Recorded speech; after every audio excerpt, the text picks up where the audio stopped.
Salam sejahtera untuk kita semua. Kali ini kembali lagi bersama saya dalam video menganalisis sebuah buku yang berjudul tentang politik horor.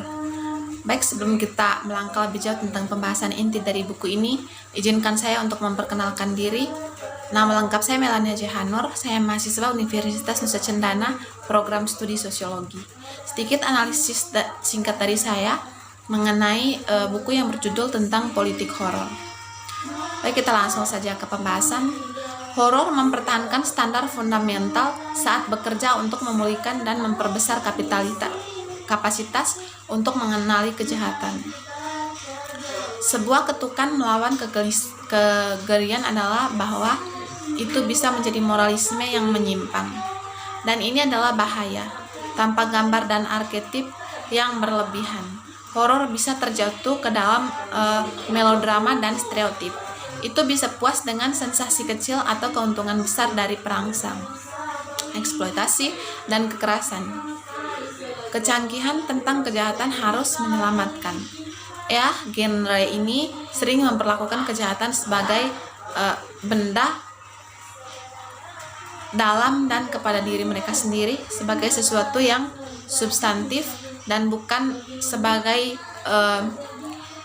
privasi atau ketidakhadiran kekristenan. Menciptakan nuansa yang kuat dalam tokoh horor membantunya bertahan canggih dalam diagnosis, prognosis, dan resep untuk kejahatan. Kemudian arketip, gambar, dan cerita horor dapat membantu kita menghadapi kejahatan yang muncul atau bertahan lama. Ketika sulit dipahami atau sangat besar, kejahatan akan terjadi sulit untuk dihadapi. Kemudian teori krisis menyatu dengan horor. Tema utama teori krisis dan fiksi horor adalah sama. Kategori Moon tidak memahami peristiwa terkini. Lembaga yang mapan melindungi masalah yang lebih buruk daripada yang mereka serang. Tunjukkan pola tanggung jawab, butuh revisi radikal. Sekarang segala sesuatu yang jahat dan baik, hitam dan putih semua campur aduk.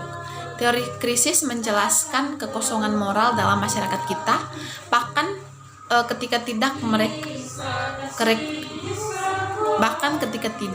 mereka tidak totaliter atau terlalu korup.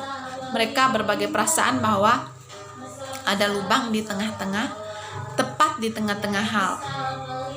Mereka menunjukkan paranoia yang baru jadi seperti cerita horor, dan mereka bahkan beralih ke mitos untuk menghadapi masalah kita. Meskipun dimulai dengan kebijakan pemerintahan dan publik, mereka menjadi tuduhan melawan budaya yang membentuk institusi politik kita. Jadi mereka terlibat domain yang sama dengan kehidupan sehari-hari. Yang menurut fiksi, horor merosot dalam matang untuk teror. Contoh mencolok dari konvergensi teori krisis dan fiksi horor ini adalah kisah hantu Peter Straub. Salah satu karakternya adalah penulis horor yang ternyata menulis versi kejadian buku, tetapi dengan berbeda nama. Dalam buku ini, nama penulisnya adalah Saul Malkin, memanggil Saul Bellow sebagai novelis favorit Hannah Arendt, salah satu dari ahli teori krisis yang hebat.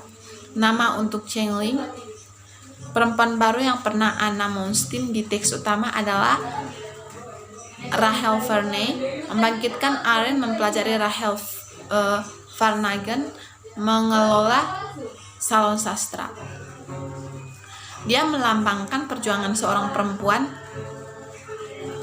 tertindas untuk identitas pribadi dan realitas sosial dalam kemerosotan kondisi. Masyarakat sastra mungkin menyediakan ruang publik untuk tampil untuk tindakan dan ingatan melalui bercerita, namun menurun menjadi arena sosial, penipuan, dan degradasi. Begitu juga The Ghost Story, setelah menyediakan Cawdor Society sebagai perkumpulan pria berpengaruh yang saling menceritakan kisah yang memperkuat rasa moralitas dan kepemimpinan mereka. Cawdor Society tertarik pada Anna Monstein, tetapi gagal untuk mengenali dia baik sebagai anggota penuh atau sebagai bunglon jahat yang dia wujudkan. Amoralitas radikal seorang tanpa wajah sejati karena dia tidak bisa muncul sebelum rekan-rekan di depan umum. Varnhagen tidak memiliki keanggotaan penuh dalam sastranya publik dan kepemimpinan dan komunitasnya yang lebih besar. Jadi dia mencoba menipu dia jalan menuju sukses. Mencoba untuk berasimilasi dengan penampilan non-Yahudi, dia harus berjuang melawan fakta, terutama melawan fakta dilahirkan seorang Yahudi. Ini sangat cepat menjadi perjuangan melawan dirinya sendiri. Jadi dia berbalik dari menghadapi diri kita sendiri dan orang lain. Bagaimanapun maha kuasa opini dan kebohongan mereka memiliki batas. Di luar itu, perubahan tidak bisa pergi. Seseorang tidak bisa mengubah wajahnya. Tidak juga pikiran atau kebebasan. Baik kebohongan atau mual atau jijik tidak dapat mengangkat seseorang dari kulitnya sendiri. Bagi Aron, ini melibatkan tanggung jawab pribadi, bukan operasi plastik. Dia menyoroti masalah totalitarianisme yang lembut dan baru jadi masyarakat massa. Dia malah mendesak agar saling berhadapan di ruang bertingkat atau pidato dan tindakan publik. Faktanya inilah yang dia maksud dengan politik.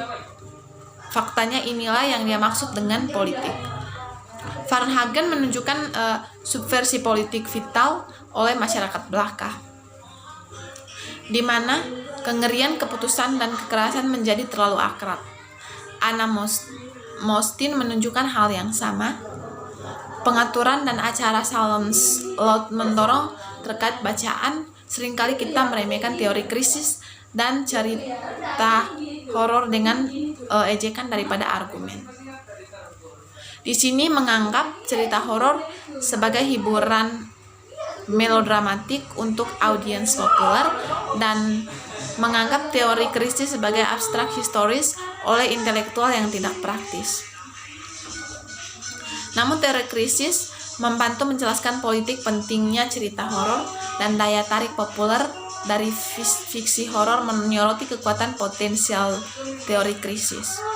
Teori politik apapun itu menunjukkan masalah yang dalam dan sulit untuk dikenali, menyeratkan bahwa mereka dapat yakin wajah dalam jenis ketakutan yang dihadapi oleh fiksi horor. Banyak cerita horor melampaui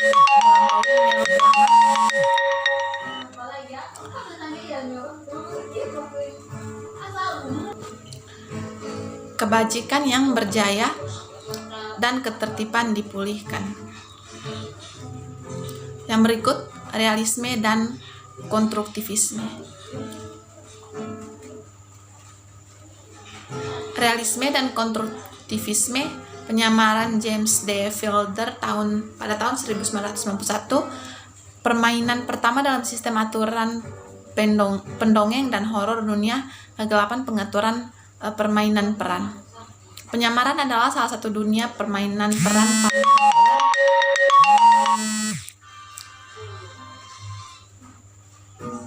dan diperbarui pada tahun 2018 dengan yang kelima kumpulan aturan edisi. Penyamaran juga bergaya seperti VTM, mendorong bermain untuk menjelajahi kekuatan supernatural yang mengerikan tanpa batasan pribadi moralitas. Serigala Putih juga memposisikan VTM sebagai metafora yang efektif untuk permainan politik. Jika kekuasaan menggerakkan politik internasional, maka penyamaran adalah ruang pengalaman utama untuk menjelajahi kekuatan yang muncul dinamika, karena vampir benar-benar haus akan kekuasaan atau manusia dan diri mereka sendiri.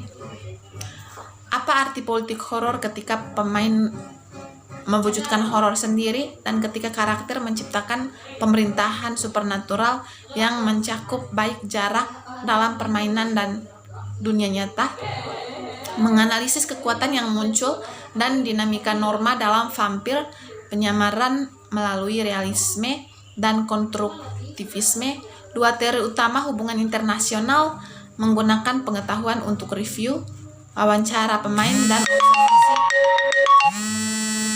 dan observasi pertandingan langsung. Analisis menunjukkan bahwa PTM meniru dan memperbesar kekuatan teoritis dan dinamika norma, terutama saat dimainkan sebagai permainan peran langsung dan kampanye hidup.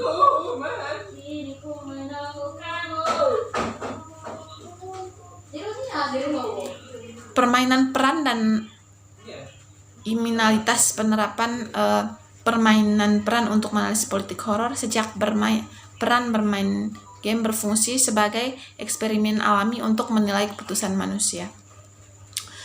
Mungkin sekian saja analisis singkat dari saya. Mohon maaf jika ada kata-kata yang kurang berkenan di hati kita semua. Sekian dan terima kasih.